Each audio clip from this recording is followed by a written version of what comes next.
Good morning, everyone. Hi. Good morning. Susanna, Yes, can you hear me?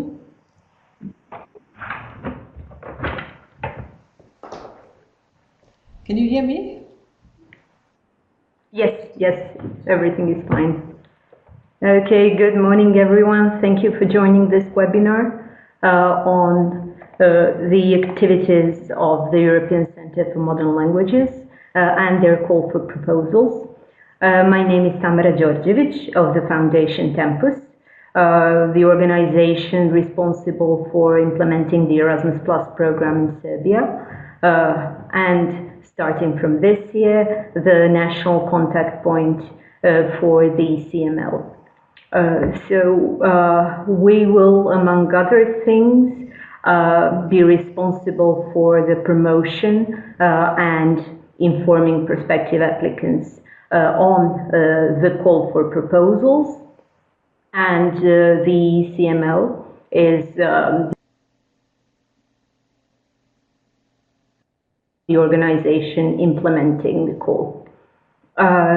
Today with us is Ms. Susanna Slivensky, who is Deputy Executive Director of the ECML and Head of Programs, and she will deliver a presentation on the ECML activities and the call, after which she will be able to ask questions. So if you have any questions during the presentation, please type them in the chat box and I will collect them. Afterwards, Ms. Susanna Slivensky will answer all of your questions. Susanna, I think you can start if the participants have no trouble. Let's start. Wonderful. So hello and good morning, everybody. It's my pleasure to be able to contribute to developments in Serbia in the area of language education. I will, over the next 30-40 minutes or so, try to give you an overview of the European Centre for Modern Languages. I will explain a little bit what we do and why we do that. And I will talk about the context as well, but the main part of the presentation should be dedicated to the call for proposals, which is an opportunity for you to come in, for you to become an applicant, to be involved in the next program of the ECML, which will start in 2020. So from the chat, I see that everything seems to be okay. And that means that I just start by saying thank you very much indeed, Tamara Đorđević. Sorry, I still need to practice. Tamara Đorđević, for her diligent preparation of this second edition of the call of this presentation. As she said, she's our new representative, our new contact point and nominating authority for the ECML. And this is a very important role for the ECML. And I'll explain that in more detail in the course of this presentation. But let me start with a little trip to France. The ECML is an institution of the Council of Europe, which is based in France, in Strasbourg. Right up on the logo, you can see that the Council of Europe is actually celebrating a birthday this year. The Council of Europe was founded in 1949, just 4 years after the Second World War. And I think it's quite an achievement, really, after 4 years of such a war, to come together, creating, for example, this wonderful flag with 12 stars as a symbol for unity, as a symbol for cooperation, amongst all the member states of the Council of Europe. Looking at this flag, you may be reminded of another European institution, and in fact we are easily and frequently confused with the European Union, who actually is also using the flag and the stars. Indeed, this flag was adopted by all European institutions in 1986, I believe. So please do not get confused with the European Union. The Council of Europe has, in fact, 47 member states. So if in front of the building in Strasbourg you're walking along the flags of all the member states, I can tell you it's quite impressive to think that all these countries come together, work on 3 very important areas for any aspect in Europe, really. And these aspects are human rights, the rule of law, and democracy. How to sustain, how to support democratic developments in all 47 countries, all member countries of the Council of Europe.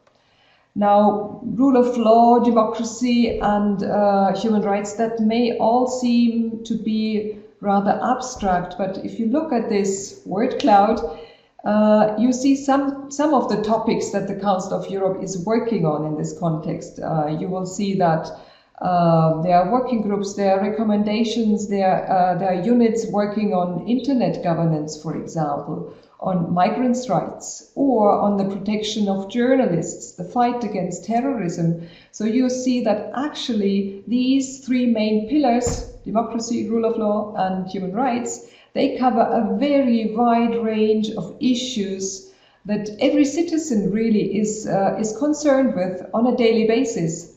And certainly governments are very concerned with all of these issues. So this is just an invitation to maybe take some time at some stage to explore the website of the Council of Europe and to find out more about the working areas. Now for us it's interesting to see, oh yes, just a reminder that the basis of all the work of the Council of Europe is the European Convention on Human Rights, adopted in 1950.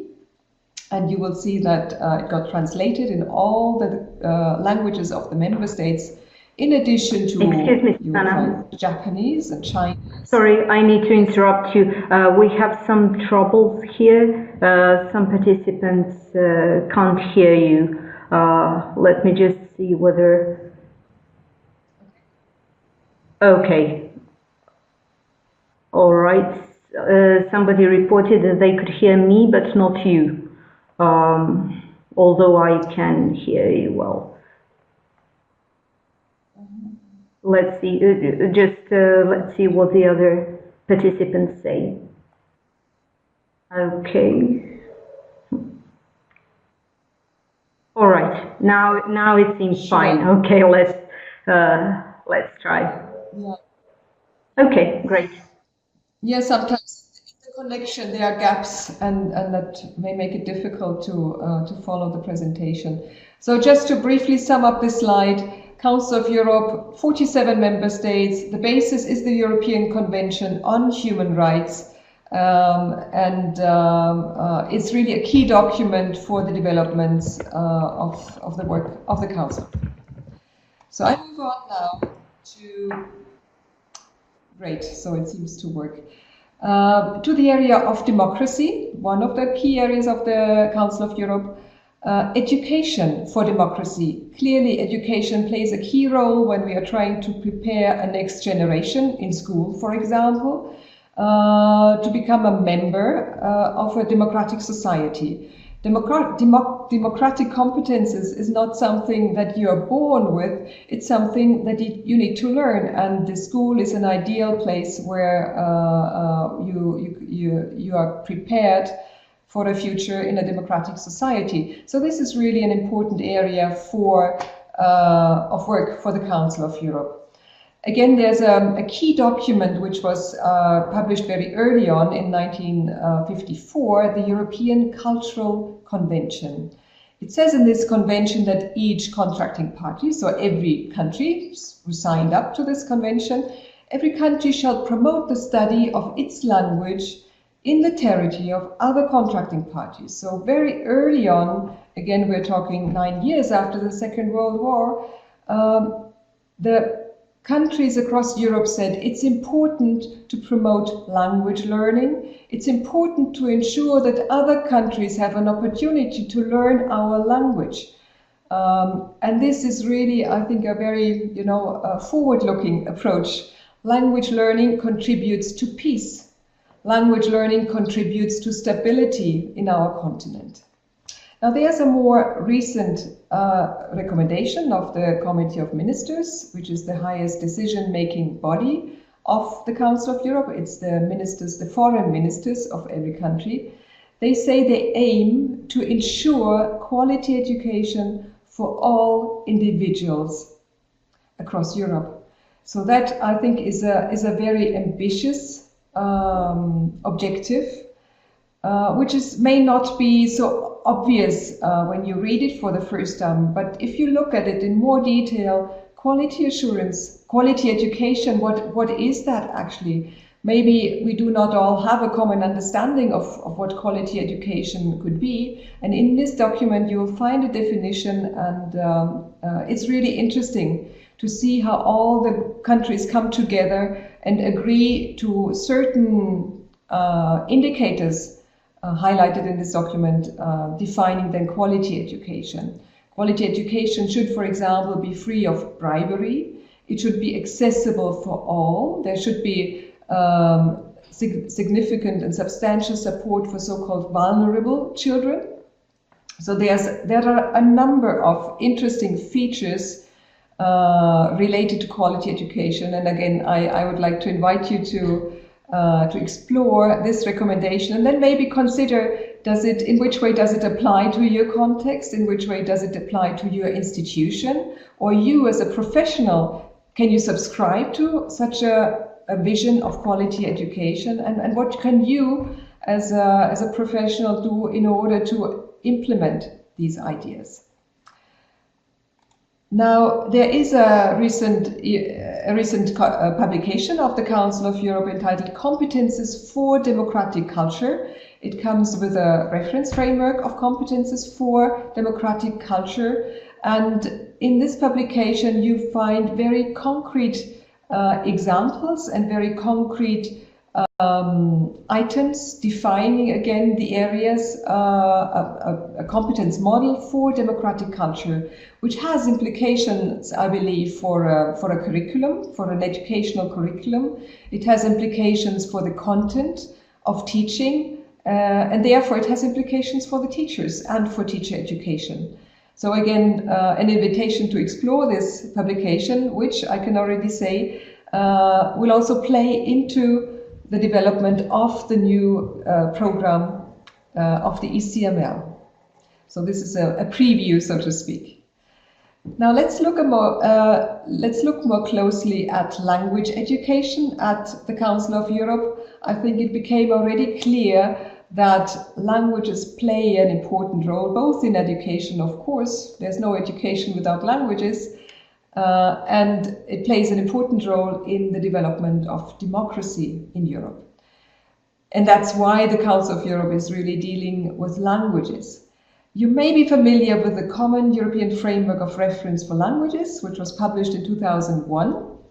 And I think up to now there are more than 50 translations of this publication. So it is really a huge success. It's a huge, it has a huge impact. It has had already a huge impact on language education across Europe and beyond. We are aware of developments in Canada, in Japan, for example, where the Common European Framework of Reference for Languages has influenced developments there. Now, more recently, in fact, last year in 2018, a companion guide was published. This guide really specifies a few areas that become more and more pertinent in language education in recent years. This is true for certain descriptors, for example, in the area of young learners, but it's also new for areas like plurilingual education, or for something which is entitled mediation, the idea that when you're a language learner, you have a task to mediate between not only languages, but between speakers of different languages. And that is an interesting task. And again, this will play into the call for proposals, which I will explain in more detail later. Now, as a result of the publication of the CEFR, there was a new development, and this is visualized in this graphic, the platform of resources and references for plurilingual and intercultural education. Again, all of this is available on the Council of Europe's language website. And it really takes account of the fact that the language situation is much more complex if you look at the whole rather than at foreign languages only. So this graphic really illustrates the complexity of the language situation for the learner. On top of this graphic you see the learner and the languages present in school. You see that the languages of schooling, of course, plays a major role. The language of instruction, the language used by teachers. But at the same time, there may be regional languages, there may be minority languages or languages of migrant children. There are, of course, the foreign languages on the curriculum. And that already is a very complex situation. But as a teacher, always take account of all these languages being there in one way or another. As a formal requirement in the curriculum, or as something that the student brings with him or her into the classroom, and how can this language repertoires be used in an efficient way for language development. Now, there's one area, languages in other subjects, which was further explored by the Council of Europe, a publication that I again would like to recommend, entitled The Language Dimensions in All Subjects. And it's looking at the fact that biology teachers, for example, or history teachers, math teachers, they usually do not have a background in language education. So they may not be well equipped with strategies, for example, to support their learners in the language of their subject. Clearly, mathematics has a certain language, and a teacher should be in a position to facilitate the learning of the language, or allowing students to use the language as a tool in order to progress in the subject. So there, in this publication, there's a number of very concrete and interesting ideas for how to prepare teachers, subject teachers, for this task. Now we are traveling from Strasbourg to Graz. I will explain a little bit more in detail what the European Centre for Modern Languages does. You see this picture of a red building with a blue flag. I am sitting in the first floor of this building. And it's really only the first floor. We are a small center, we are an outpost, so to speak, in Austria, very well supported by the Austrian authorities to carry out a specific task. And the task is really to support language learning across Europe. Our work is based on a vision. It's based on a Europe committed to linguistic and cultural diversity, acknowledging the fact that monolingual and monocultural environments are not only very rare and have always been very rare in Europe, but it's not even something that we would hope to achieve. It's something that we hope to overcome, in fact, in a globalized world, in a world where digitalization plays a major role, and this takes place in many, many different languages. So we all try to come together and support our next generation to be prepared for the challenges in a plurilingual and multicultural environment. And we acknowledge the fact that language education plays a key role in achieving intercultural dialogue, democratic citizenship, and social cohesion. And if you go back to something that I said at the very beginning of this presentation, that every country already in 1950 said in the cultural, no, 1954 in the Cultural Convention said that we want to support learners in other countries to learn our language. I think there is already a very long-standing tradition in Europe to not only learn language but to support each other and to come together and discuss approaches for language education with the aim that we all achieve more together. So the and yes, this is a picture just to say it's a huge task, but it's possible. We can do that together. You see up there a second logo attached to the 70th anniversary logo of the Council of Europe, the 25th anniversary logo of the ECML. In fact, this year we're celebrating our 25th birthday. And we have seen over the years that this collaboration between all the countries working together at the ECML platform, they report that they benefit from what we are doing together with respect to developments in their own countries, at both a national but also at a local level. So it is something that is possible. Now, the ECML has its mission, the dissemination of good practices and innovation. So the participants coming from all these different countries, they meet in Graz, and then they explain a little bit about their background, about the challenges in their context, and together as a group, they develop new ideas that they then take back home with them and discuss with colleagues, see whether that fits in one way or another in their context, and whether this can be further developed and explored at a national level. Now, in practice, it looks like this. We have small seminar rooms. We have these participants coming from many different countries. The working language is usually English or French. In some cases, it's German. And then they sit and discuss areas or project themes, projects working on, for example, young learners' competences, how to prepare teachers to teach languages in the primary sector, how to support teachers in using digital tools in classrooms, in language classrooms, and a wide range of other topics.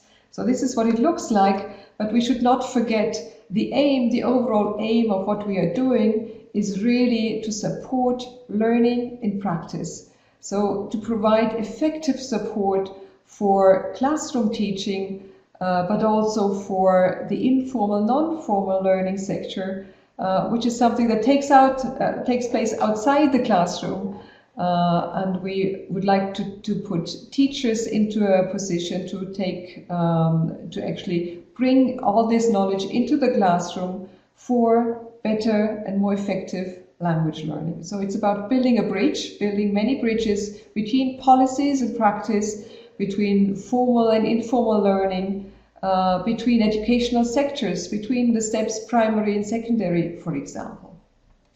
So the ECML, we consider ourselves a unique center promoting excellence in language education. Unique is really true. Nowhere else in the world is there a center where so many countries come together, cooperate in the context of language education.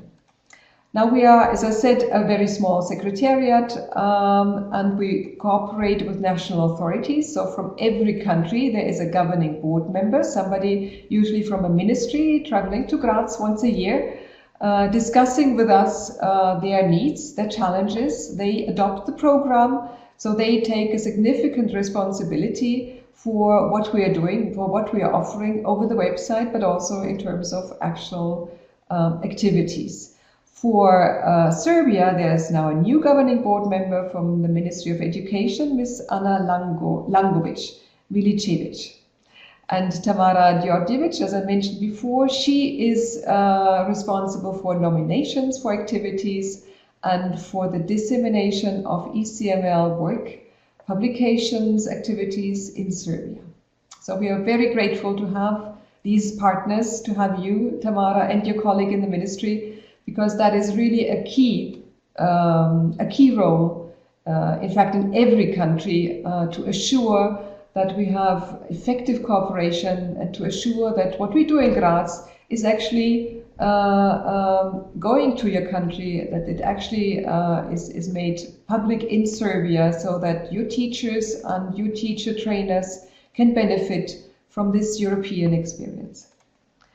We are running 4-year programs, and in fact 2019 is the last year of the program in the current program. It's coming to an end this year, so in December this year we are offering a big conference in Graz where we are showing and where we are presenting the results and the new publications of the current program.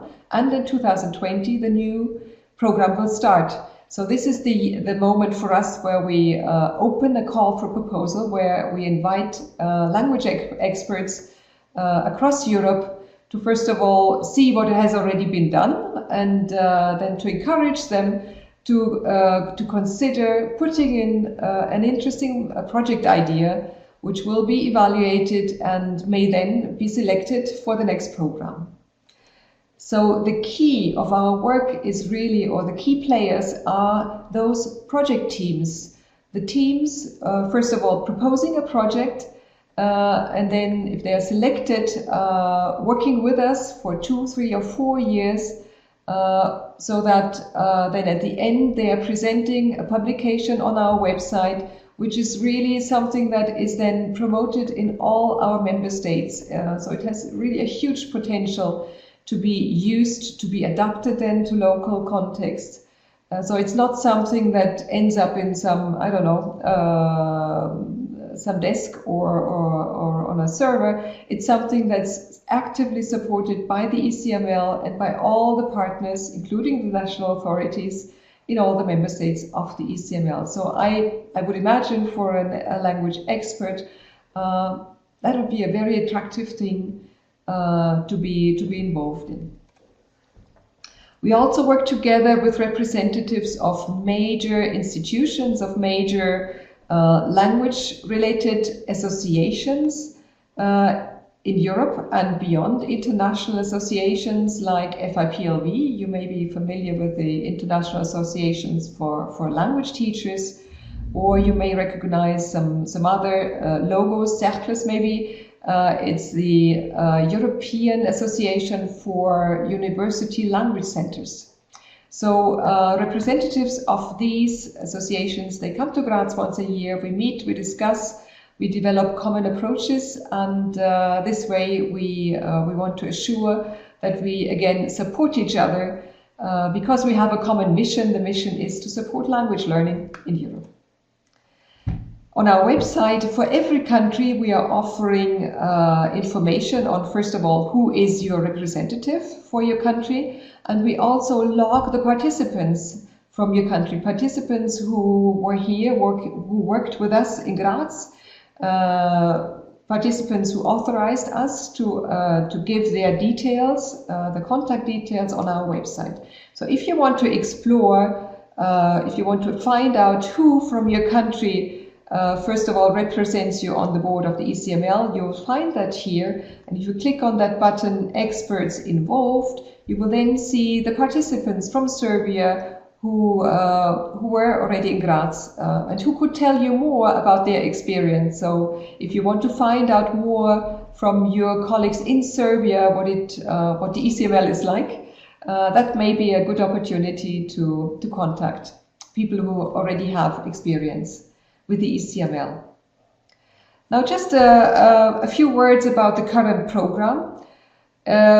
It comes in the shape of a heart, and in fact the title of the current program is Languages at the Heart of Learning, acknowledging the fact that languages do play a key role in any educational context.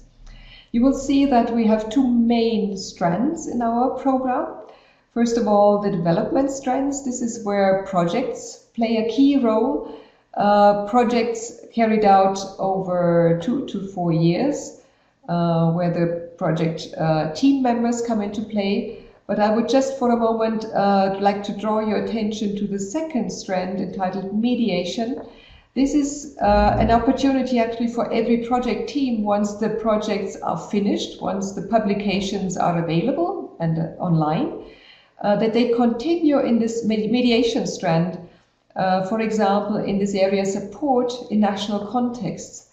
And this is a format of work for the ECML where every member state can say, well, we need an expert team, we need expertise in a certain area, let's say in plurilingual education or in teacher development. And they can then ask an ECML team to come to their country and to carry out a workshop. And this is what we call mediation, mediating between results publications developed at the European level, and they will then be adapted and carried forward in a national context, in a national language, for example, for the benefit of local teachers or teacher educators. There's also this yellow area, which is entitled Activities for a Wider Public. You may recognize this logo.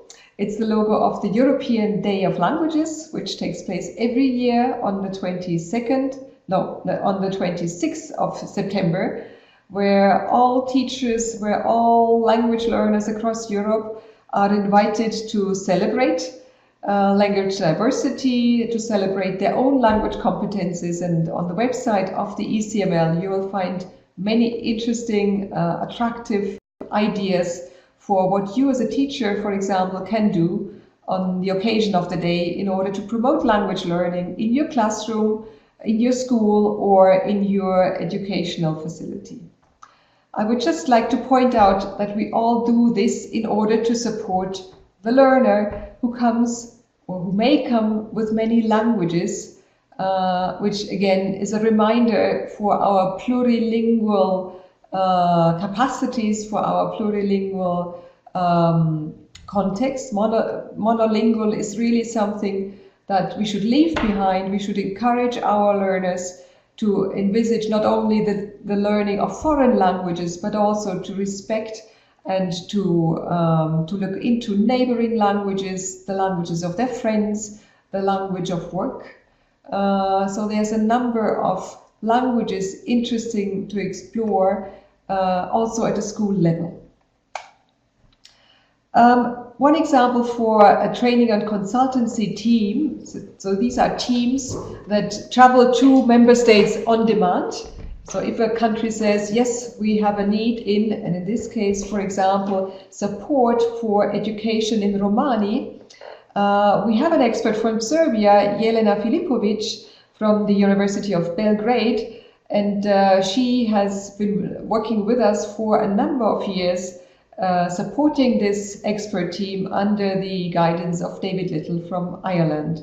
So this is just an example how a team then works together with representatives from a number of different countries. Now, just finally, and this I think will be the closing slide for an overview of the ECML, why the ECML matters, why do we believe that ECML really has an impact on developments in all these countries in Europe. We asked, in the context of the evaluation of the previous program, we asked the participants, if you intend to use ECML resources, in which context will you use them? And you will see that actually there's a wide spread. Some say we use it for professional development, for my own professional development. We use it in the classroom. We use it for policy discussions when it comes to considering reforms and changes at a more structural level. Or we use it for research at university for academic purposes, for example, or we disseminate it. We talk to colleagues about it. We put an article in a journal of a language teacher association, for example, or we use it for school development. Now, you're missing out now point number one, and that is the most frequently indicated reason why people use ECML resources. And I would just like to try and see with you, would you have an idea in which context the ECML resources are most frequently used? Maybe you could use the chat and put in your guess. In which context do you think ECML resources are most frequently used? So this would be the point number one on this slide. I don't see a response yet. Okay, so then I just move on and reveal the solution. teacher training, for teacher development. So ECML resources are very frequently used in universities, in teacher training contexts in universities or teacher training colleges. Okay, so I now continue and hope you can hear me. Maybe you can just indicate whether you can hear me, whether I should continue, or whether there's a problem with the connection. Yes, okay, great, wonderful, thanks. So just as a summary, how you could benefit from the ECML, even if you then do not apply in the context of the call, I'd like to invite you to exploit the ECML website, possibly to adapt the resources for your own context. You could translate them into Serbian. You would ask for authorization, but that is usually not a problem at all. You get that, and the full support of the ECML to translate our resources into your national language. You could use and support the existing national network of the ECML. You could get involved in a project. All the projects, they are online. You can see who is involved, and you can contact the coordinators or the team members. You could launch a similar project in your own context. So if you have a rough idea of what a project, an ECML project is about, and you consider this relevant for your context, you could consider to set up a similar project with your colleagues, either at a school level, at a university level, or in the context of an association for language education. And then ultimately, of course, you can submit a project proposal as a coordinator, or you can apply as a team member. Sorry, I now have something to drink. We are now moving on to the years 2020, 2023, and this is the new color, green, the color of the spring, something that is growing, something that is coming out fresh. The title that we have decided on, the title for the new program is Inspiring Innovation in Language Education, Changing Contexts, Evolving Competences. I hope that there's something in it for you. Inspiring innovation is certainly something that we hope to get from the project proposal, something that then helps inspiring other people in other contexts. So altogether, in a common approach, we can develop something new, something attractive for the learners across Europe. Just as a starting point, if you think that might be something for you, why do other people, people who have already experience in working with us, why do they think it's really useful and it's an important aspect of their professional life to have at some stage experience with the ECML? This is a testimonial of Lukas Bleichenbacher, who is the coordinator of an ongoing current project. He says, the projects offer the opportunity for much needed international cooperation between practitioners, academic researchers, and policymakers. And that is true, in fact, that we have participants and partners from all these different levels. So we work together with language teachers, we work together with professors from universities and with people who are in a decision-making situation, people working at ministries, taking decisions, far-reaching decisions which have an impact on language education at every level in the countries. And another example comes from Sarajevo, where in November 2018 the ECML carried out one of those local national support events, and the organizer said, ECML brings new knowledge directly to us, providing us not only with learning opportunities, but also with a sense of being part of a much larger professional community. And this is in fact something that we hear very often, that people really appreciate to find interesting partners, experts from many different countries, from many different contexts, and they find that they have a lot in common. And they can benefit from the exchanges and from the expertise people bring with them to Graz, where the groups really work together to do something together, both for the purpose of developing European ideas, but also for the purpose of bringing those ideas back to the national context in order to inspire their colleagues to do something new or to consider resources that have been developed in this European context. So what are the priorities of the new call for proposals? What are the themes? What are the topics? Let's first have a look at the procedure. We asked our member states, we asked the representatives from our member states, the governing board members, about the current priorities in their countries. So from all countries, well, from almost all countries, we received a list of priorities, of topics that are very high on the agenda in the ministries of education, in key agencies for language education across Europe. And the result you can see here in a word cloud. You see new topics like gamification or translanguaging, mediation, but you also see very familiar, well-established topics where there is already a lot of research available, where the ECML has already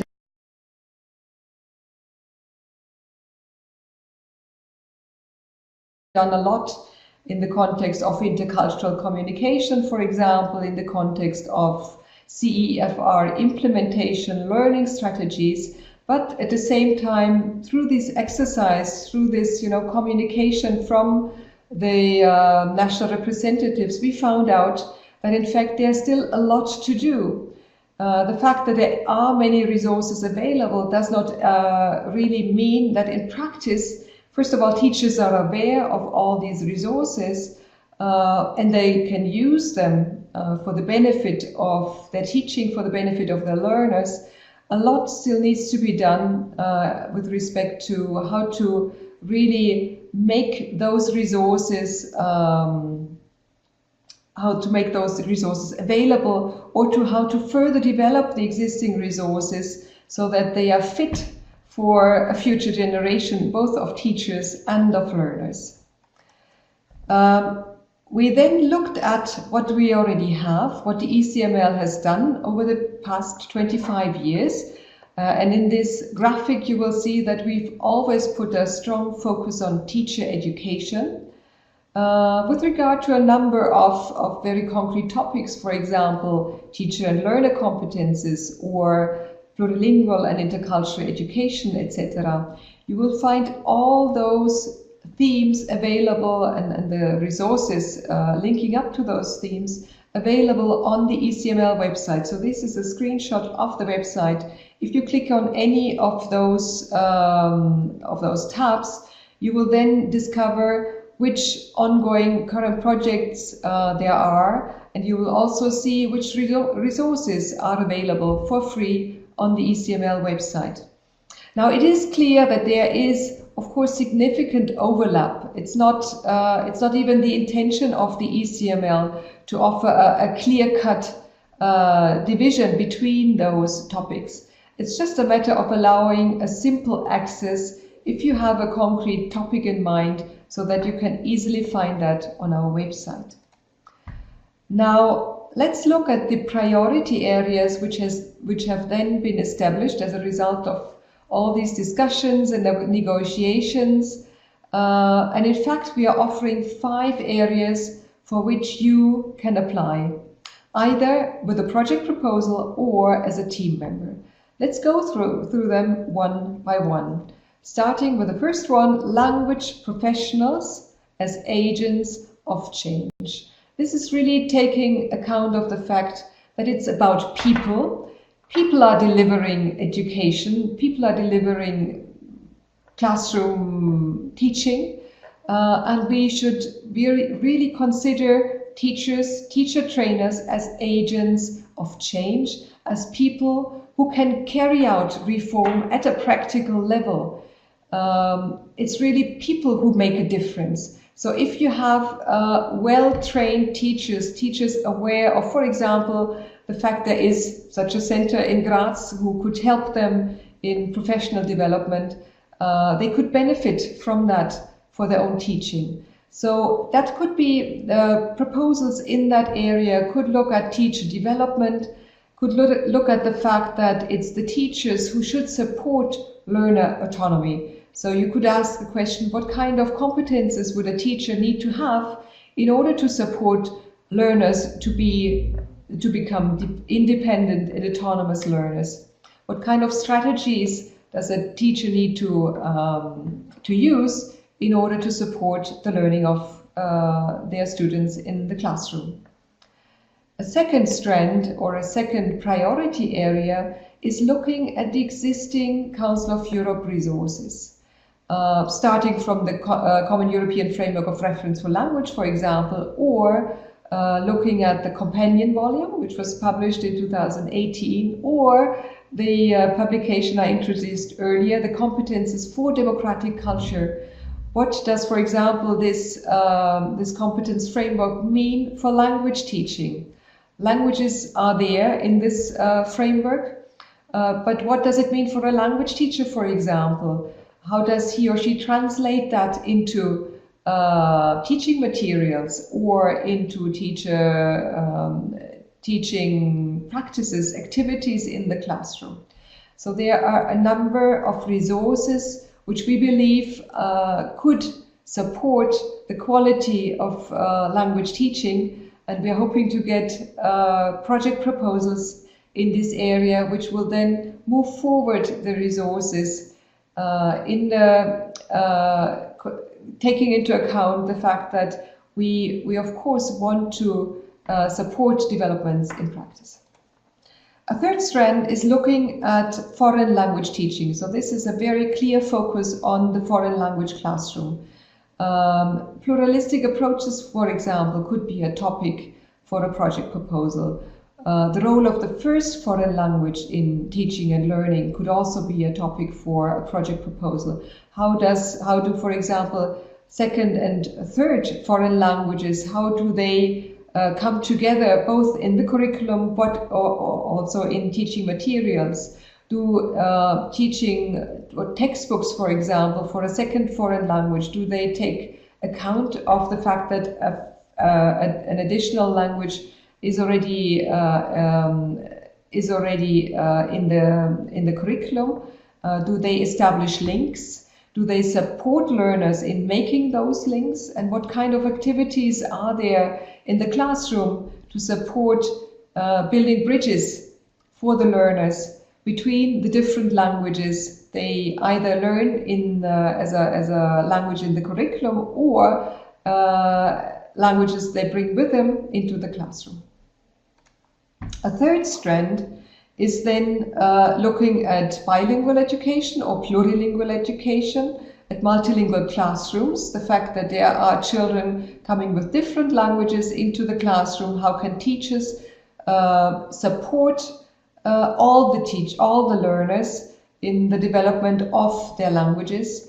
How are languages across the curriculum, how are those languages organized? How are teachers supported in using those languages in subject teaching, for example? So these are questions where content and language integrated learning approaches come into play, and we hope again to get interesting proposals in this area. And finally, we look at the more structural aspects of language education, how to organize quality education, how to put in place structures or procedures supporting teachers in their effort to deliver interesting, motivating language classrooms, how to support learners to develop their own pathways, their individual pathways, really taking an account of their language biography, taking account of their ambitions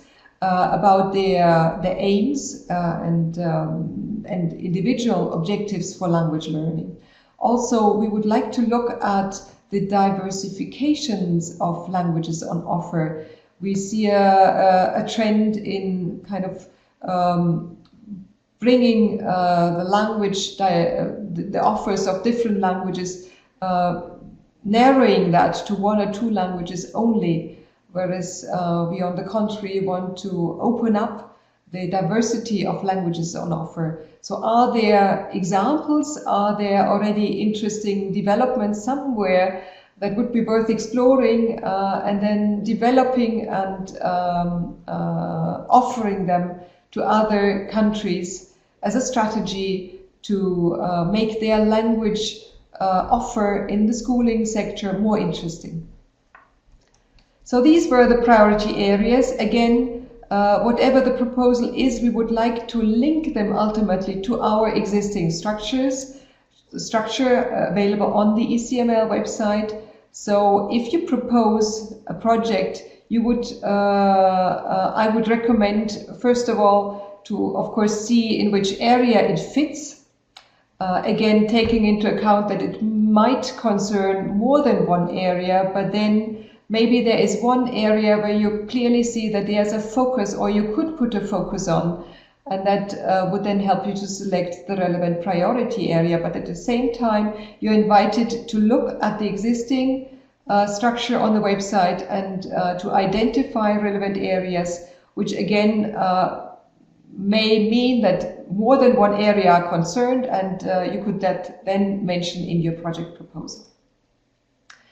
So what does a project team look like? I have brought with me pictures of one project team operating or working with us at the moment. It's the project team for the project A Roadmap for Schools to support the languages, the learning of the languages of schooling. So it's 4 people coming from 4 different member states of the ECML. You see Rebecca Dam here, she's the coordinator of the project, and she has 3 team members coming from 3 other countries. All those team members and the coordinator, they bring with them expertise in policy, theory and practice. And of course, they should demonstrate in the project proposal that they have a good understanding of the needs and the challenges in the area they have chosen. Now, there's one key player in the team, that's the coordinator. This is the person who leads the team, the person who puts in the project proposal. But if the project gets selected, this person then needs to manage the project. So this person should have some experience in project management, and it's the person responsible for all the developments of the project. There's a team member who could take over the role as a website correspondent, so it should be somebody having some experience in developing websites. The technical bit is carried out with the ECML. We have a very skillful website webmaster, and he would then liaise with this person in the team, with somebody who has decided to take over the web developments, to listen. He would listen to the ideas and then propose a structure and then negotiate with the website correspondent if this is what the team would like to further develop and explore, and then ultimately present as a result of the project work. There's also somebody in the team who looks after the second working language. Every project is carried out in 2 languages, and these languages are usually English and French. Now, this does not mean that every team member needs to have a, I don't know, C1 or C2 level in both working languages, but there needs to be at least one person in the team who has both languages, so he or she can produce the project documentation, the project results then in the second working language. Some of the projects are also carried out in German, so you could, if you make a case for it, you could select English and German or French and German as working languages of your project. Now, there's a 4th role in every team, and that's a person taking responsibility for the communication, for the wider communication of the project, both during the life of the project, but also after a project. So this person should communicate regularly about the project using social media, using a wide variety of channels, of media, in order to make the relevant audiences, the professional community, aware of your interesting project, so that they can follow the project, and then at the end of the project they can use your project results and your publication. So this is what it looks like on the website. Every project has a dedicated website. The ECML is establishing the structure, and then the team, in fact the website correspondent, provides the content, and we then put it on the website. You see here that while we restrict the team to 4 people, we have an open-ended sector for associate partners. These are partners which are not funded by the ECML. They can come from a variety of countries, they can come from a variety of institutions, could be university, could be associations, could be individual language experts who are prepared to support the project in a number of ways, for example, for the dissemination of the project ideas, or for piloting certain tools that the team is developing. So this is a way of widening up your core working team, for inviting other experts to come in. But these are people who are not directly funded by the ECML. So how do you go about the application? There are basically 2 different ways. There are 2 different opportunities for you to come in. You would either consider yourself as a coordinator. You have already some experience in coordinating or in being a part of an international team, project team. You would then develop and submit a project proposal. So that would mean you have a concrete project idea in mind. You would check out the ECML website, what has already been done in this context, so that you can build in your project proposal on the existing work, and then you would explain why you think your project idea is relevant for other countries, and why it is inspiring and innovative. Now, as a coordinator, you again have 2 options. You can already apply with a team. So you may have already contacts in other countries. So you can already name concrete experts that you would like to be part of your team. But you can also submit your project proposal without team members. And that would leave it open. Once your project has been selected, you could then look at the pool of applications of team members. And this is actually the second option that you have. You can apply as a team member. That would mean that you would submit an application where you demonstrate, where you outline your expertise and experience in a particular priority area. I see that you already have a number of questions, and I will come back to those questions just after my presentation. So, as a step-by-step procedure, how to prepare a proposal, you would first of all go to the ECML website, the dedicated website for the call. You would read the call brochure, which is a document explaining in some detail what kind of proposals we are hoping to get, what kind of structure we are offering. So this is really a very important reading task. You would then select your priority area, based, of course, on your expertise and your experience. You would explore ECML resources in the relevant area. You would check the selection criteria, and I will come back to that in just a minute. You will seek advice from your national ECML representative. So this is Tamara Đorđević and her colleague in the ministry, Anna Langović. It would be, I think, good to get in touch with them to talk or just write by email about your project idea, because you would want their support for your application. Now, that's not an obligation. Of course, you can send in your project proposal directly to the ECML, but it would be an added value if, first of all, they are aware of the fact that you are applying, because they could then support your project proposal in the governing board. Next, you would read the key consideration on the website. These are very concrete. This is concrete information for how to draft a project design, concerning the formats of activities the ECML is offering. There's also information, for example, about the honorarium the ECML is offering for teams. In fact, the ECML is offering annual coordination fees for every team. This is 4,500 euros for the whole team, which right away tells you that you will not be able to make a living of this honorarium.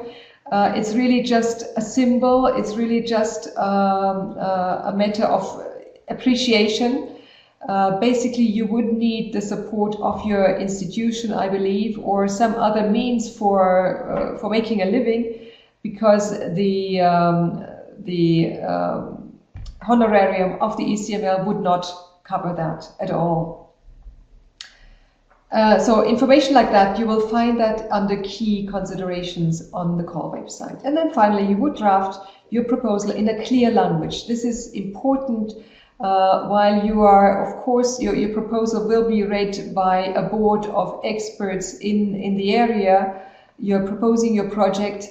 It will at the same time be presented, for example, at the governing board, and those representatives at the governing board, they are not necessarily experts in your domain. So please consider the fact that there's many people reading your project proposal, and you would like everybody to understand, first of all, what your project is about, and they would also like to see why this project would be important for European development.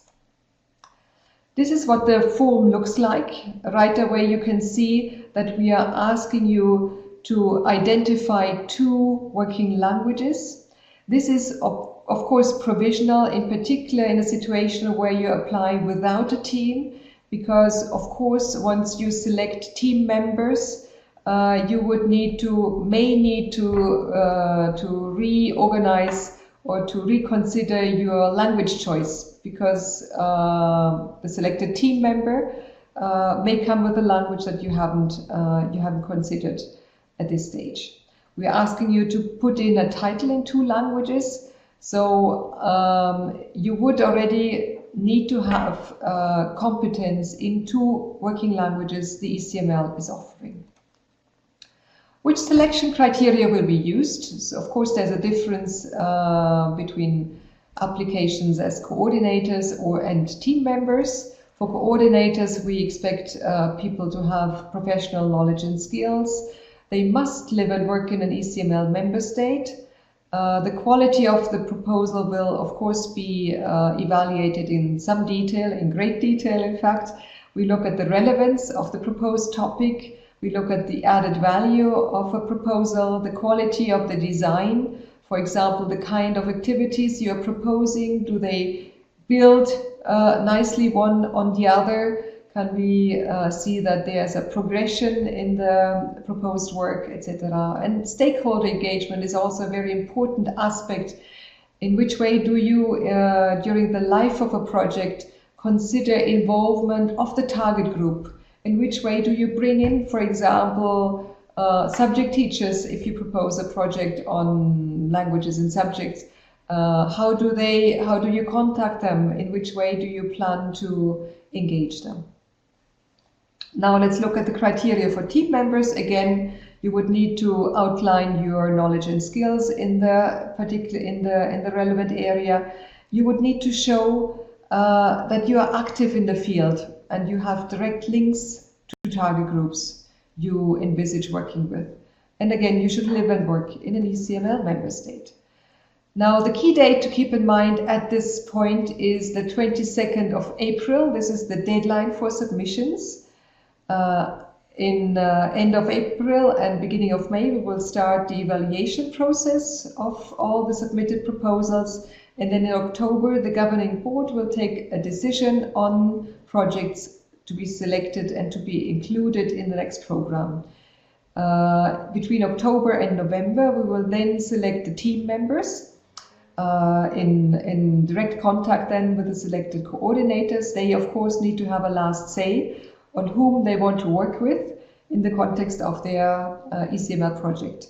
And in November, there will be a first meeting of all the newly selected project coordinators in Graz at the ECML. ECML support, what is the ECML actually offering? I've mentioned the annual honorarium, but there's a lot more to it, and I think it's very attractive what we are offering. We are in fact not handing out the complete project budget, which usually amounts to in total 150,000 euros.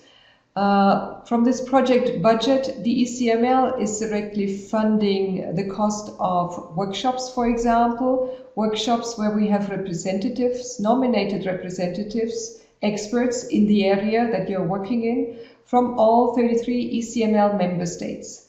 We are funding the cost of travel, we are funding the cost of subsistence over the days they're here in Graz. We are offering to take over project logistics, so we are sending out invitations, we are drafting lists of participants, we are hosting the events, we take care of coffee breaks, we are printing all materials, so it's really an opportunity for teams to focus on the content development of their project. We offer access to experts in all our member states and beyond. We have, for example, very good contacts and partnership with Canada. So on a regular basis, we have also experts traveling to Graz from Canada. Then we offer advice and support for projects at all stages in the context of quality assurance, of course, but we also have external experts, and they offer guidance and consultancy for the content development of your project. And they also help you promote the project at all stages of the life of your project. We then offer technical and design support with the aim to present the results of your project on the ECML website. And if you have already had an opportunity to explore the ECML website, you will have seen that in fact the publications are formatted, layouted, and then translated into, in some cases, in even more than the 2 working languages. So this is something ECML takes care of. Also, you could, in your project proposal, request a 3-month fellowship. Of course, this needs to fit your overall project plan, the design of your project, but this would be a young graduate, somebody that you could even choose yourself. So could be one of your students who has recently graduated. This person would come to Graz and work with us at the ECML, be paid for the fellowship, and the task of this fellowship would be defined by the team. So it could be some research, background research you would need in order to progress with the work of your project. Could be a survey that this person is carrying out, could be some reading task or the preparation of a workshop.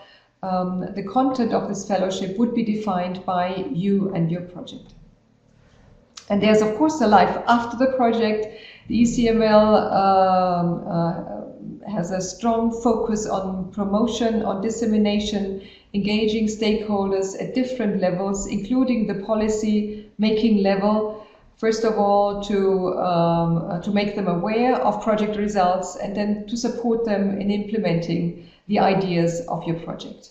And that, I believe, is a very attractive aspect of project work, because the end of the project is really the start of a development that you could have launched as a project coordinators for many, many people across Europe.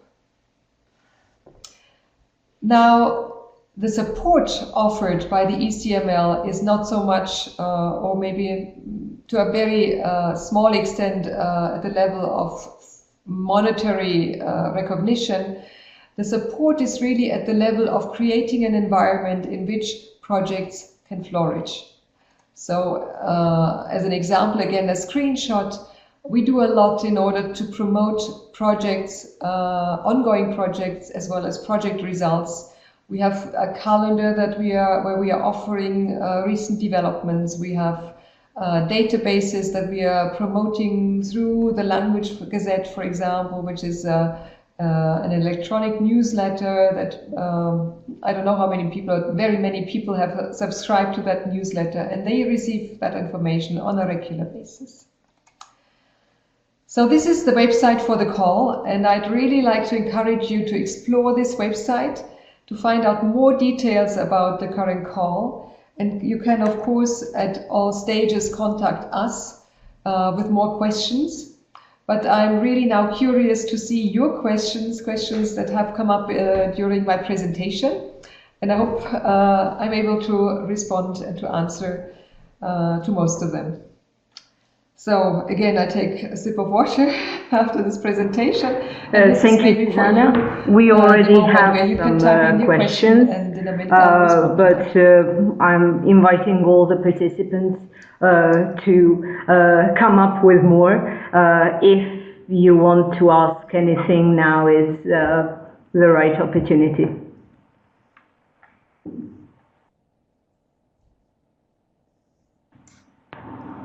Susanna, you can refer to the presentation where there are questions.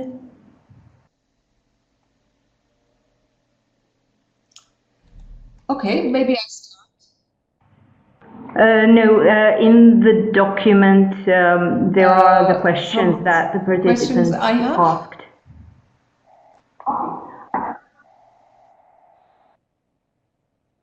In the document, yes.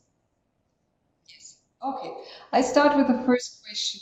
Should all partners in the project be language teachers, language educators? That's an interesting question, and it really goes back to what you have in mind.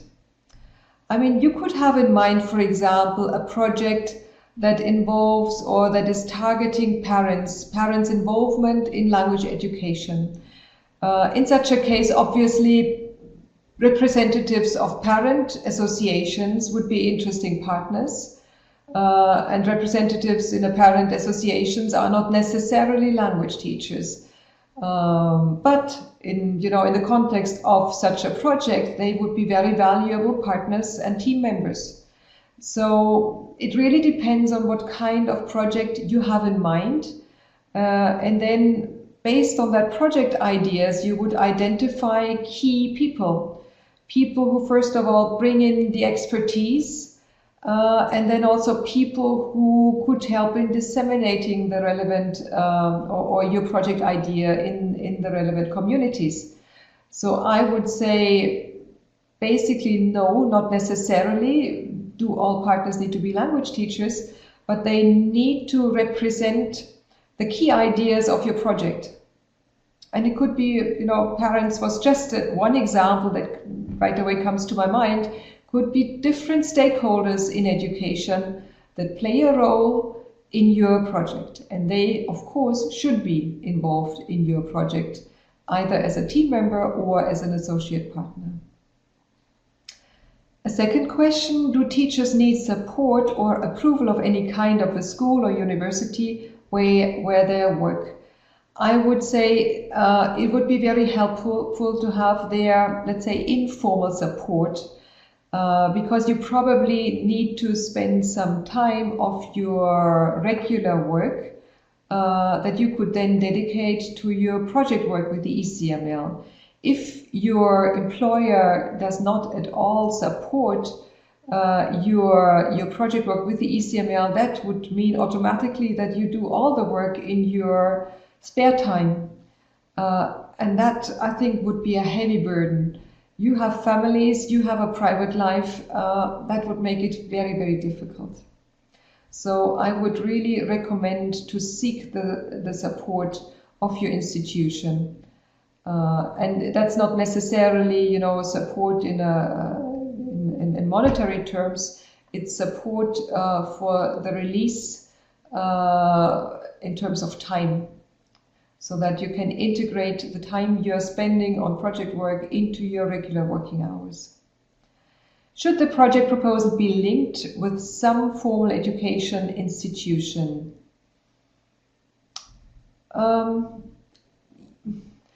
It could, but that's not a precondition really. Again, it really depends on the project idea you have. If you say that I would like to look at the informal sector, you would look at institutions or organizations or associations working in that area, and you would want to bring in their expertise. Of course, you would at some stage want to build a bridge to the formal education. Please bear in mind the people selecting your project, they are representing national institutions responsible for education. So, and that is usually covered by the formal sector. So they would need to see why your project covering an informal, non-formal sector, why that is relevant for formal education.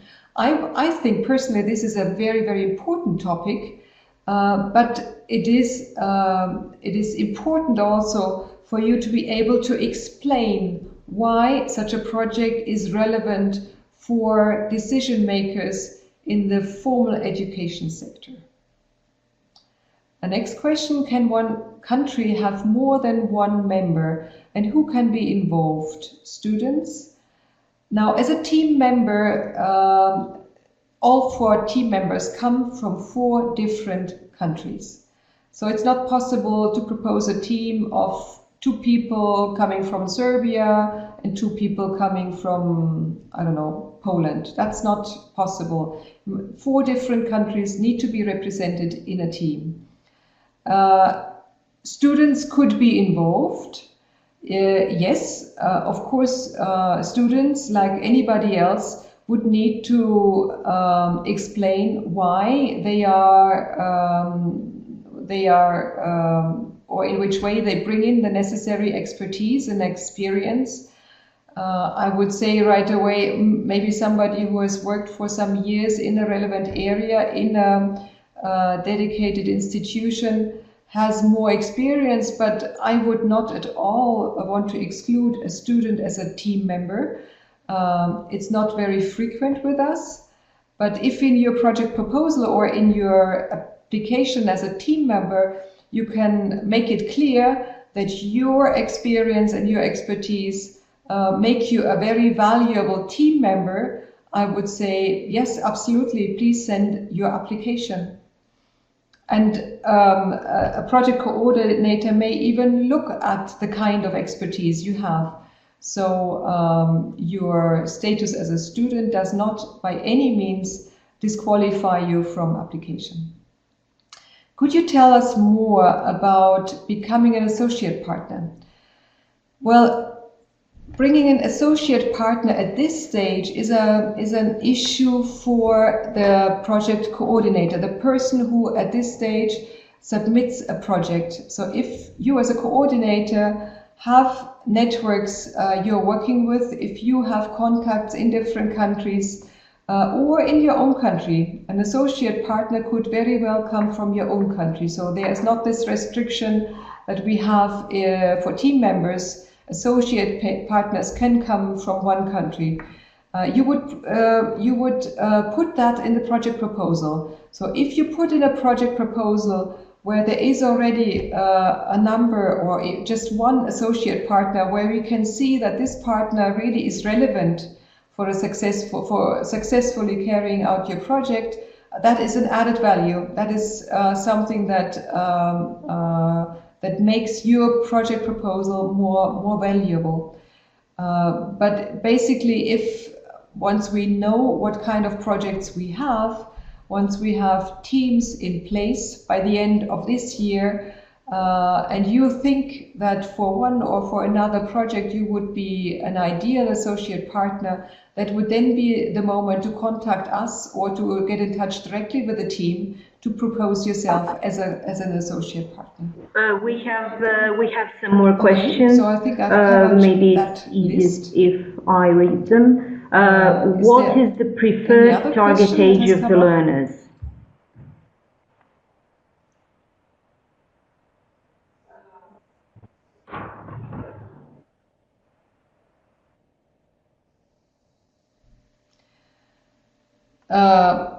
The preferred target age of the learners, well, with regard to project proposals at this stage, I think it's a matter for the person who is putting forward a project idea to define the educational stage, to define the age of the learners he or she has in mind. Could be pre-primary, could be the kindergarten sector, could be adult learning, could be, I remember we at some stage had a project proposal for senior citizens, language learning for senior citizens. So all age groups are covered or are concerned by us. It would be a matter for you to select a particular one, an age group where you have experience in, an age group which you find particularly interesting, where you are, where you have a network, where you have expertise with. So it's not the ECML restricting age groups. It's you as a person who is proposing a project defining a certain age group. Or you could even say, I'm looking at lifelong learning. I have an excellent project proposal for how to encourage and motivate people for lifelong language learning. That is also, of course, an option. You don't necessarily have to say, I'm looking at... Is it possible to choose a second language that is not English, French or German? There's no limitation here.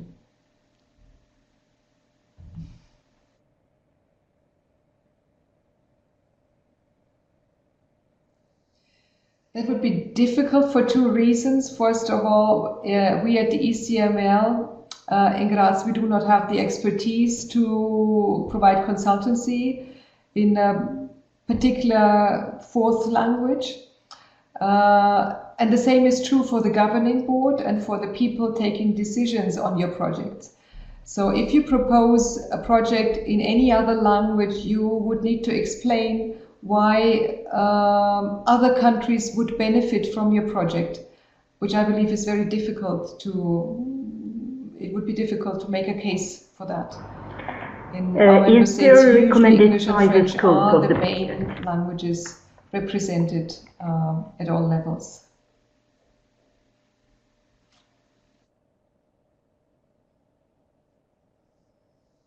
Scope in terms of, I don't know, technical requirements, scope in terms of financial... Well, I don't know, that's one of the questions that we got from the participants. Maybe the one who asked the question can clarify a bit, if they're still there.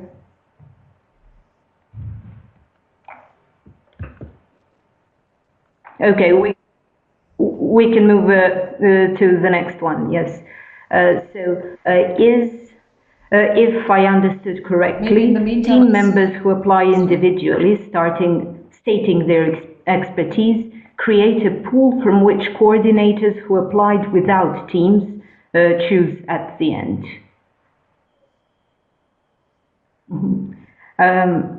Is the aim of the fellowship to directly contribute to the project? Yes, that's correct. Okay. How do people apply to become external team members? That is not one of the main four. Yes. Well, I guess that's what they meant. Associate partners?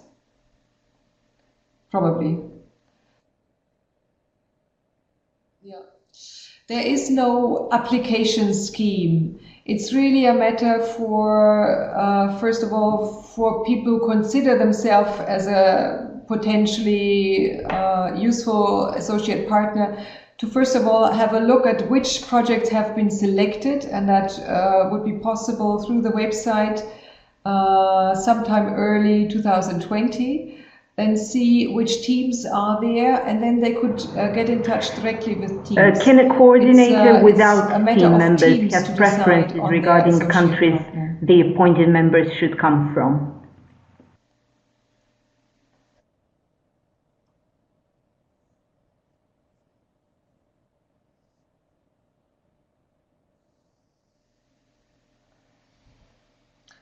I mean, if you, as a coordinator who has been selected, have a preference regarding countries, you can say that in the selection process of team members.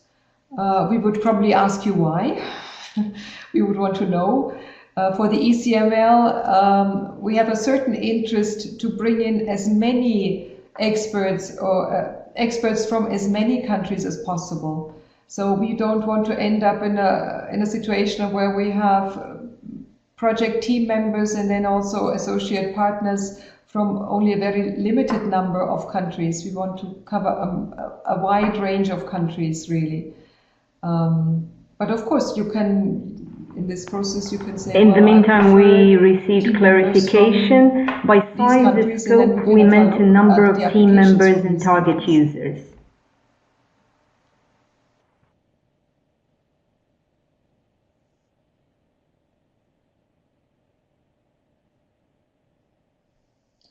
Well, the team members are restricted. These are 4 people. This is a very clear format. We have a lot of experience with teams of 4s, and we, over the years, found that this is a size that can work very effectively and efficiently. The target users is an unlimited size. Through our website, we make our resources, project results, available to everybody worldwide. Anybody can access them, download them, use them. They are free of use. As I mentioned before, you can even translate them. You should, if you translate that resources, you would need to ask for authorization, which we happily give to you, but it's a formal process. We need to register translations. So there's no should the team members be persons from the same users school of our work. Okay.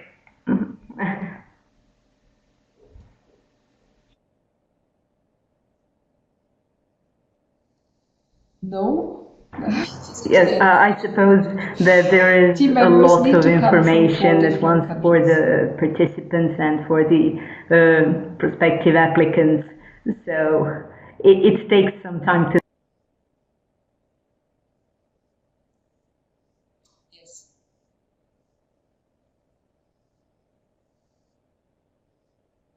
Yes, absolutely. I'm aware of the fact that, again, I was too long, so I overstressed your time budget and also your patience, I'm sure. We have no more questions. Next time, so far. I cut down the slides. There is another one. Is this the only call for the period 2020 to 2023?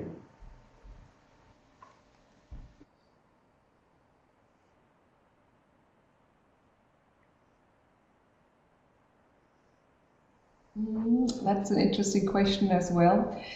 Last time, in the running up to the program of the current term, we found ourselves in a situation where we had, for certain areas, priority areas that have been defined in the call, we didn't have high quality proposals. And in this situation, during the program, we launched a call for contributions for the topics where we found ourselves without good project proposals. So there was an opportunity for experts to come in to propose themselves as a participant. We call that think tank, for an event that took place in Graz. And as a result of the event, a new project or new projects were put into place. So there may be a situation where, yes, between 2020 and 2023, there is an opportunity to come in as an applicant, as a participant for an event in Graz.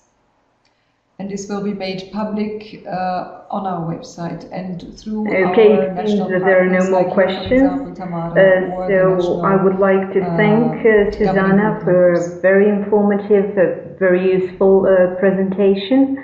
And I would also like to thank the participants for listening, for asking questions, for their interest in the topic. And I hope it inspires you and encourages you to apply for this call.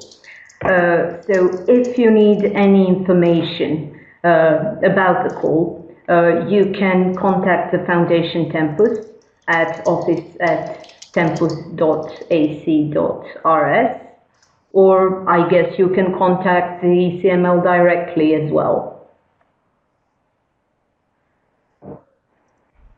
Okay, all right. Thank you very much once again, and that's all for today. Goodbye. Yes. Goodbye, everyone. Thank you. Thank you.